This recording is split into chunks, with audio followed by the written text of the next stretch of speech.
તો hello YouTube મિત્રો, કેમ છો? મજામાં છો ને? તો આજ વરી પાછા તમારી માટે એક નવો વિડીયો લઈને આવી ગયા છે. આ આપણા કાકા ફેંકવામાંથી નવરાત નથી થતા, ફેંક્યા ફેંક જ કરે. રોડ ને રસ્તાઓ માટે બેસ્ટ ટેકનોલોજીનો ઉપયોગ કરે, બેસ્ટ ટેકનોલોજીનો ઉપયોગ કરે, ફોટોગ્રાફી કરે, મોનિટરિંગ કરે. તોય પણ કેટલાય રોડ ધોવાઈ જાય છે, કેટલાય પુલ તૂટી જાય છે, દુર્ઘટના બને છે. હમણાં જ આપણે વડોદરામાં પુલ તૂટી ગયો, દુર્ઘટના બની, એમાં 15 થી 20 જણાના મોત થઈ ગયા છે. તોય પણ આપણા કાકા ફેંકવામાંથી નવરા નથી થતા. તો એમ કે બેસ્ટ ટેકનોલોજીનો ઉપયોગ કરીને, ફોટોગ્રાફી કરીને, મોનિટરિંગ થઈને પછી રોડ રસ્તા બને. તો આપણા કાકા ફેંકવામાંથી નવરા જ નથી થતા. અને આપણા રોડ અને ટ્રાન્સપોર્ટ મિનિસ્ટર નીતિશ ગડકરી એવું કહે છે કે કોંગ્રેસના શાસનમાં, કોંગ્રેસની સરકારમાં 65-66 વર્ષની અંદર કામ નથી થયું ને એટલું ભાજપ સરકારની અંદર 10 વર્ષની અંદર કામ થઈ ગયું છે. પણ 10 વર્ષની અંદર કામ કેવું થયું? ભ્રષ્ટાચાર કરી નાખે એવું થયું. 100% ગ્રાન્ટ પાસ કરી ને તો એમાં 50% જ વપરાશ થાય, 50% જ મટીરિયલ વાપરે. બીજા પૈસા જે વધે ગ્રાન્ટના પૈસા એના ખીચા ભરે અને એની તિજોરી ભરે. તો આપણી સરકાર આવા માણસોને કામ આપે, નકર 100% રિઝલ્ટ વાળું કામ ન આપે.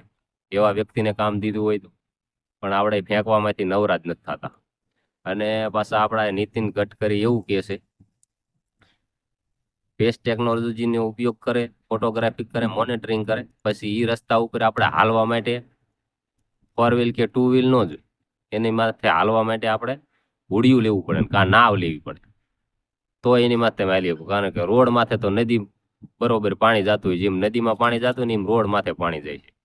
તો આપણા કાકા અને નીતિશ ગડકરી અને આ રોડ માથે કેવું પાણી જાય છે એ તમે જોવો આ વિડીયોમાં. हमने रोड बनाने में स्पेस टेक्नोलॉजी का उपयोग किया। स्पेस टेक्नोलॉजी से फोटोग्राफी होती है, मॉनिटरिंग होता है। कि 2024 समाप्त होने के पहले हिंदुस्तान का रोड इंफ्रास्ट्रक्चर अमेरिका के बराबर होगा।